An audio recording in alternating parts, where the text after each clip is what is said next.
What's going on, everybody? I'm here, Matt, aka Lumberjack Landlord, with Mike Zuber. Wonderful time. Mike, how's it going, man? Going well, man. It's All right. first conversation was fun. It was a lot of fun, a lot of detail in there. You're probably going to need to watch it 2 or 3 times. And yes, you should be bringing your spreadsheet that you're doing with one rental at a Yes. time and your notepad.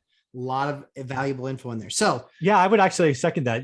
That's going to be a video that people want to get a notepad and probably stop, pause, ask themselves, do the work, don't rush. It will come. yes, For me, it was 3 distinct phases and 3 distinct markets. But yeah, it was pretty good. let your game evolve. Mhm. Tom Brady didn't even start off as Tom Brady. Yep.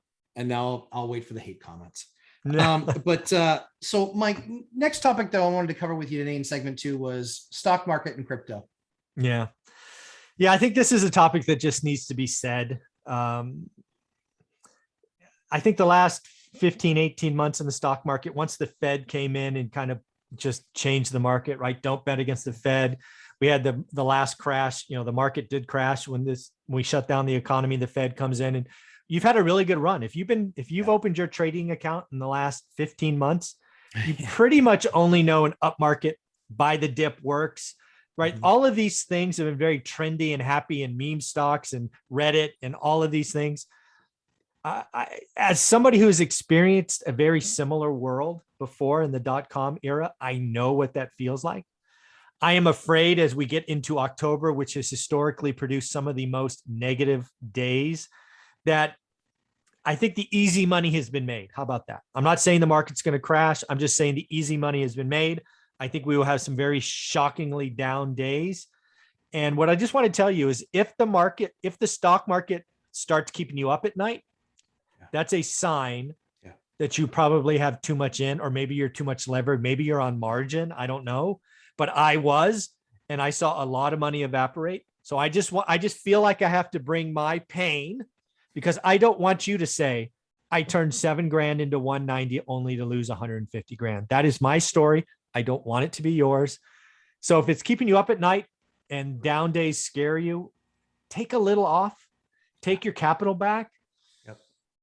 Don't, what is it? Pigs, bears and bulls and bears make money, but pigs get slaughtered, something like that. Yes, hogs get slaughtered. Yeah. Yep. So just what I would tell people is use that almost gut instinct to tell you to take some chips off. If it's happening, if it's not happening to you, then hey, ignore this. I'm just nervous about what's coming in October, right? It's October 1st. It's kind of a scary month. If you look back at 1987 and some other times, it's just like, I feel like this, I feel like I have to say this so I could point back at it and say, I told you. I told you. Yeah. I mean, I think, we're not stock experts, but we watch the economy, right? Mm-hmm. We watch people's behavior. We're watching the things that are going on. We watch CNBC, we watch, all these different business channels, understanding kind of what's going on in the market, what's happening. And I think that as I look at it, in the market, generally speaking, I think that we're certainly starting to see some signs of softness based on inflation. Well, just think everything's different than 12 months ago. This again, I do the daily financial news on purpose. Yep, sure. You can go back and watch any of my earnings days, like when earnings come out, and it was they beat and raised. Now, for the last 2 or 3 weeks, it's been they beat last quarter, but they reduced next quarter. Margin compression.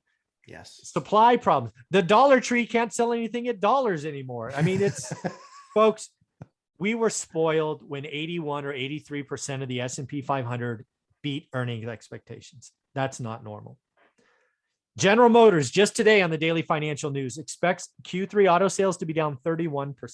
Oh, right. The entire auto sector down 25%. Yeah.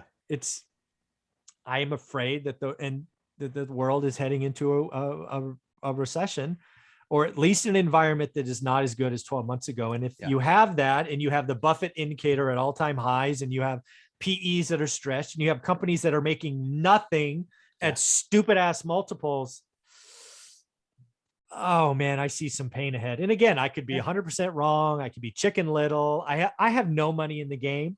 I just know what it feels like to go from 190 to 40.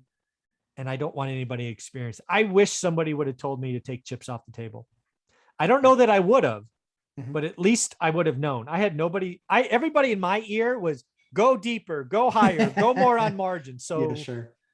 I wish I could point at somebody and say, "Wow, that guy knew what he was talking about." But yeah, it was painful.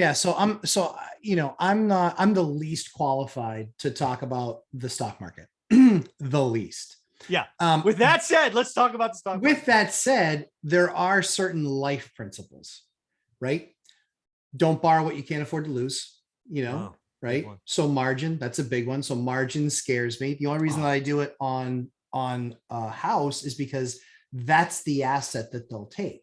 Exactly. Like it's not going to devastate my bank account and take me to negative dollars that I have to find a way to And pay the them income back. comes from someone else, right? Correct. Yeah. Correct. So I just look at it, and the life lessons for me are, I don't know if the market's going up and down. It feels more like there's a correction coming. Yeah. A lot of experts are calling experts, not like people calling for the housing crash that are non-experts, but because they read a graph. And like I saw the dumbest graph this week, Mike. I'm not sure if you saw it. I bet you probably did. Oh no. Boise price reductions are I up saw- 900%. I saw that. What I'm like, I'm not even gonna look at this guy. Boise price reductions are up 921%. I must What a get stupid slide. I get asked to review his channel almost every day. Almost every day. I don't I kindly reply something to the effect of, my mom told me if I can't say something nice about someone, don't say anything at all. I'm not saying anything. I like Dion's mom's advice better. If you can't say something nice, make sure you speak clearly. Yeah. I did catch it. That was a nice little zing. That was precious. So when he calls me and tells me that I'm wrong, I'm okay with it. Like, yeah, because exactly. it usually stops slightly thereafter. So I'm like, all right, couldn't have been that bad. But yeah, I mean, when it comes to the stock market, when it comes to crypto, certainly that's far more. I mean, that is heavy margin for a lot of folks. That's an overextension. I think, frankly, Mike, the thing that I'm most concerned about in the news coming right now is not the Chinese real estate crisis, because of how big that is. That's like 1% of the real estate debt market in all of China. What I'm far more concerned about is manufacturing, because look at where we're at with how dependent we are on the manufacturing of China. How's that going for us? That's going to affect the earnings of almost every American company. Yeah, I'm on record. I think the Chinese is going to have a lost decade a la Japan. Yeah. I think foreign capital is going to be treated badly. And then I think foreign companies will be treated badly. I think these are just dominoes that are falling. China has declared they want to be a socialist country. They were communist, then they were semi-capitalist, and now they're like, nope.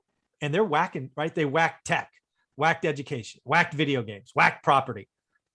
I'm really nervous about what's going to happen with the Chinese consumer, because just think about just being the Chinese consumers, and you be talking to your friends at dinner about how much money you lost here and how much money you lost there. That's right. They're going to start to retreat. And I really do think China is going to have a recession, like an actual negative GDP growth, which is unimaginable. Yeah, Mike, when was the last time that happened? 40 years ago, 50 years ago? It has to be a long time, because I don't know. It's a long time, because for the longest time, everybody managed that number in double digits. Yeah, they were upset at 8% growth. Yeah, 8%. They were like, this sucks. We have to change everything. Yeah, it's unreal. It's going to be bad. So, Mike, where can everybody find you, my friend? Because these are the daily financial news is absolutely on point. It's valuable. I know that you spend an hour or two every day preparing that. Yep, I do. And so it's like, those areas that actually crosses those off of my list, and I have some overlap, but then the other stuff I look at, it gives me more time to spend on these other items. So that's awesome. Where can everybody find you, my friend? One rental at a time. Just type into Google. You should see a book, webpage, Instagram, and YouTube. Awesome. As I always say, we spend a ton of time putting this awesome content together for you. Lumberjacklandlord.com, Lumberjack Landlord on YouTube, and 11:30 a.m. Eastern time. Bring your questions. Kind of whatever questions, but bring your questions mainly about real estate. I can help you most there, or beer. There you go. But 11:30 a.m. Eastern time this Sunday. Look forward to everyone being there. Thanks a lot, Mike. We'll look forward to segment number 3. You got it. Thanks.